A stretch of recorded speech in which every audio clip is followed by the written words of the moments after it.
ছোট মা, তুমি ঠাকুরের চিনি চুরি করে খাচ্ছ, বাবা আসো তুমি বলে দেবো। খেলনা, তোকে আমি চোখ বেঁধে রাক্ষসের জঙ্গলে ছেড়ে দিয়ে আসবো, তুই আর ফিরেও আসতে পারবি না, তোর বাবাকেও বলতে পারবি না। জঙ্গলের গাছের পাতা ছিঁড়ে ছিঁড়ে ফেলে চিহ্ন রেখে যাই, তাহলে আমি ফিরে আসতে পারবো। আয় আয় মা, তুই থাক পড়ে এই জঙ্গলে, আমি চললাম। মা তুমি কোথায়? আমি তোর মা না, সৎ মা। কোথায় গেলে মা? এই তো রাক্ষসের জঙ্গল, কোন দিকে যাবো? ওই তো পাতা ছিঁড়ে ফেলেছি, ওই দিকে যাই। এই তো পাতা, এই তো পাতা। এ কি, আমি কোন দিকে এলাম? আমিই তো জঙ্গলের পথ হারিয়ে ফেললাম।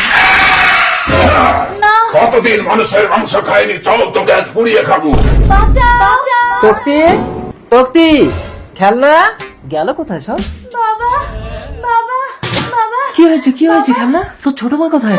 ছোট মা, তার মানে তো ও নিজেই জঙ্গলের পথ হারিয়ে ফেলেছে। চল চল আগুন জ্বালিয়ে আজ আমি মানুষের মাংস পুড়িয়ে খাবো। ছোট মা। এসো না, এসো না। খেলনা, তুই লুকিয়ে পড়, ওই দেখ রাক্ষস। জ্বলছে না কেন? তাড়াতাড়ি জল। ইয়াহু! খেলনা তুই আসিস না। অপরূপ সুন্দরী নারী, আমার কতদিনের ইচ্ছা মানুষের সাথে বিয়ে করবো। আয়। তুমি আমার বাবা মাকে ছেড়ে দাও, তাহলে আমি তোমাকে বিয়ে করব। বাবা মাকে না ছাড়লে কন্যাদান করবে কে আমাকে? এক নারীর হিসাবে আমি দানব হয়েছি, কোন নারী যদি আমাকে বিবাহ করে তবেই আমি মানুষ হতে পারবো। এসো দানব, আমার কন্যাকে দান করে আমি তোমাকে দানব থেকে মানুষ করব। যদি দানব হয় মানুষ